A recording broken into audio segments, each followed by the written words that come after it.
வணக்கம். நான் உங்கள் மனநல மருத்துவர் தண்டபாணி நந்தகுமார். ஒரு அம்மா என்னோடய கிளினிக்கு ஒரு குழந்தைய கூட்டிகிட்டு வந்தாங்க. சார், இவன் 10th 12th படிக்கிறப்போ ரொம்ப வெயிட் ஏறிட்டான், 20 கிலோ ஏறிட்டான் அப்படின்னாங்க. அதுக்கு முன்னாடியெல்லாம் கம்ப்ளீட்டாக நார்மலாக இருந்த குழந்தை, எந்த தொந்தரவும் இதுக்கு முன்னாடி இருந்ததில்லை. அவரோட கிலோ 50 இருந்தார். 10th படிக்கும்போது ஒரு 15 கிலோ, அதுக்கப்புறம் ஒரு 5 to 10 கிலோ 12th படிக்கும்போது ஏறிட்டார். என்னடா இதுக்கு காரணம் அப்படின்னு பார்த்து குழந்தைய கேட்கும்போது குழந்தை சொல்லிச்சு, எக்ஸாம் டைமில் எனக்கு ஸ்ட்ரெஸ் ரொம்ப அதிகமாக இருக்கும், அந்த ஸ்ட்ரெஸ்ஸை எப்படி ஹேண்டில் பண்ணுறதுன்னு தெரியாது, நான் சாப்பிட்டா தான் எனக்கு ரிலாக்ஸ் ஆகும் அப்படின்னு சொல்லிச்சு. ஸோ இது ரொம்ப காமனாக இருக்கிற விஷயம், பட் ஆனால் எல்லாருக்கும் தெரியறதில்லை. அதுக்காக தான் இதை பற்றி பேசணும் அப்படின்னு முடிவு பண்ணோம். இது பேர் ஸ்ட்ரெஸ் ஈட்டிங்னு சொல்லுவாங்க. இது குழந்தைங்களுக்கு மட்டும் இல்லை, இளம் வயதினர் யாரை வேணாலும் பாதிக்கலாம். நீங்கள் உங்கள் வேலையினாலேயோ இல்லை படிக்கிறதுனாலையோ ஏதோ ஒரு விஷயத்துக்காக ஸ்ட்ரெஸ் ஆகுறீங்க. அப்படி ஸ்ட்ரெஸ் ஆனீங்கன்னா அதை எப்படி ரிலாக்ஸ் பண்ணுறீங்கன்னு நீங்கள் நோட்டீஸ் பண்ணி பாருங்கள். சப்போஸ் நீங்கள் ரிலாக்ஸ் ஆகிறதுக்கு சாப்பிட்டே ஆகணும் அப்படிங்கிற ஒரு சுச்சுவேஷன் இருந்தால் இந்த ஸ்ட்ரெஸ் ஈட்டிங் உங்களுக்கு இருக்கிறதுக்கு நிறைய வாய்ப்பு இருக்குது. ஸோ ஏன் அந்த மாதிரி நமக்கு ஸ்ட்ரெஸ்ஸாக இருக்கும்போது சாப்பிட்றோம் அப்படின்னு பார்த்தீங்கன்னா, நம்ம ஸ்ட்ரெஸ்ஸாக இருக்கும்போது கார்டிசால் அப்படிங்கிற ஒரு ஹார்மோன் நம்ம உடம்புல ரிலீஸ் ஆகும்.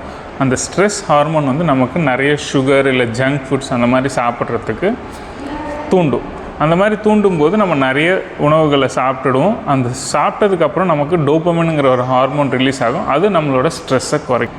ஸ்ட்ரெஸ்ஸானால் என்னப்பா, நான் என்ன தண்ணி அடிக்கிறேன்னா சிகரெட் பிடிக்கணும், சாப்பிட தானே செய்கிறேன், இதனால் எனக்கு என்ன பெரிய பிரச்சனை வந்துடும் அப்படின்னு நினச்சிங்கன்னா, அதிகமாக சாப்பிட்றதும் கண்டிப்பாக பிரச்சனையை உண்டாக்கும்.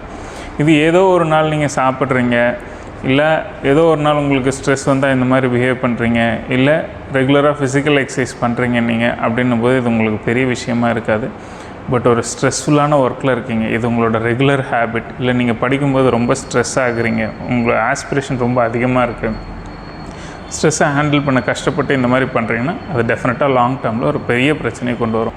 உடல் பருமன், சர்க்கரை வியாதி, இதய கோளாறு, உயர் ரத்த அழுத்தம், இது போல் பிரச்சனைகள் உண்டாகும். சரி, இப்போது இந்த மாதிரி ஸ்ட்ரெஸ் ஈட்டிங்னால என்னென்ன பாதிப்புகள்னு பார்த்துறோம். சரி, இதை எப்படி அவாய்ட் பண்ணுறது அதை பார்க்கலாம் வாங்க. முதல்ல எப்பப்பெல்லாம் உங்களுக்கு ஸ்ட்ரெஸ்ஸாக இருக்கோ கொஞ்சம் சூடான டீயோ இல்லை சுடு தண்ணியோ ஸ்லோவாக குடிக்க பழகுங்க. ஸோ இந்த ஹீட் இது உங்கள் மைண்டை ரிலாக்ஸ் பண்ணுறதுக்கு நல்லாவே ஹெல்ப் பண்ணும். சப்போஸ் உங்களுக்கு டீ அந்த மாதிரி ஒரு பிவரேஜஸ் பிடிக்கும்னா சக்கரை கம்மியாக நீங்கள் எடுத்துக்கிறது இஸ் அனதர் ஆப்ஷன். செகண்ட், ரொம்ப ஸ்ட்ரெஸ்ஸாக இருக்குது, டீ குடிச்சும் இது பண்ண முடியலை அப்படின்னும்போது நீங்கள் கொஞ்சம் சுடுதண்ணியில் குளிக்கும்போது உங்களோட வெசல்ஸ் எல்லாம் டைலேட் ஆகி ஒரு ரிலாக்ஸிங் அண்ட் ரெஃப்ரெஷிங் ஃபீல் உங்களுக்கு கொடுக்கும். ஸோ இது 2 ஆப்ஷன். நம்ம வீட்டில் இருக்கோம் அப்படின்னும்போது இதெல்லாம் பண்ணிக்கலாம். மூணாவது ஸ்லோவாக ப்ரீத் பண்ணுங்கள். நீங்கள் எவ்வளோ உங்கள் பிரெத்தை ஸ்லோ பண்ணுறீங்களோ அவ்வளோ உங்களுக்கு ரிலாக்ஸிங் எஃபெக்ட் இருக்கும். நீங்கள் ப்ரீத் இன் பண்ணும்போது அந்த உள்ளே இழுத்த மூச்சை கொஞ்சம் நேரம் ஹோல்ட் பண்ணி வச்சிங்கன்னா அந்த வேகஸ் நர்வ் ஸ்டிமுலேட் ஆகி உங்களுக்கு இன்னும் ரிலாக்ஸிங் எஃபெக்ட் கிடைக்க ஆரம்பிக்கும். சரிங்களா? 4வது, ஹெல்த்தி ஸ்நாக்ஸ் சாப்பிட்றதுக்கு பழகுங்க. ஒரு ஆப்பிள், ஆரஞ்சு அந்த மாதிரி கட் பண்ணி வச்சுக்கிட்டு உங்களுக்கு அந்த மாதிரி கிரேவிங் இருக்கும்போது நீங்கள் அதை சாப்பிடும்போது உங்களுக்கு மச் பெட்டர் எஃபெக்ட் இருக்கும். உங்களுக்கு வயிறும் ஃபில் ஆன மாதிரி இருக்கும். அதே டைமில் உங்களுக்கு ஓவர் ஈட்டிங் அந்த பிரச்சனைகள் இருக்காது.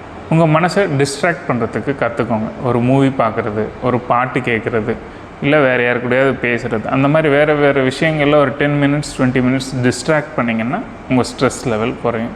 அடுத்தது, உங்களால் தூங்க முடியும், உங்களுக்கு தூங்குறதுக்கான வாய்ப்பு இருக்குது, ஒரு 20 minutes ஸ்னாப் எடுக்க முடியும் அப்படின்னா it will also reduce your stress.